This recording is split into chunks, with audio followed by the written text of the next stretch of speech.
તમારી લાઈફમાં જો બહુ સ્ટ્રેસ હોય ને તો હું જે તમને અમુક વસ્તુઓ કહેવાનો છું ને એ વસ્તુઓ ઇન્કોર્પોરેટ કરશો ને તમારી લાઈફમાં, તમારો સ્ટ્રેસ આ વસ્તુઓની પ્રેક્ટિસ કરવાથી નજીવો જેવો થઈ જશે, કાં તો જતો રહેશે.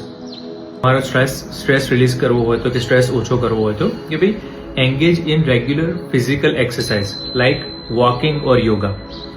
જીમમાં જતા હોય તો જીમમાં પણ 30 મિનિટ તમે ફિઝિકલ એક્સરસાઇઝની અંદર તમે આપો.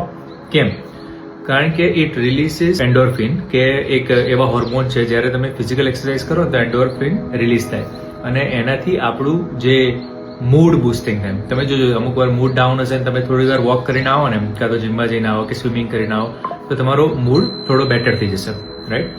પછી તમારું જે પેઇન રિલીવિંગ ઇફેક્ટ હોય ને એ ઇફેક્ટ થાય જ્યારે તમે એક્સરસાઇઝ કરીને આવો તો. બીજી અને બધા pain, right, not only body but like psychological, તમને મેન્ટલ અંદરથી જે થતું હોય, રાઈટ, આપણે મગજમાં અમુક વાર જીવતા હોઈએ એ બધી વસ્તુઓ આનાથી રિલેક્સ થાય, એ પેઇન રિલીવ થાય વસ્તુનું.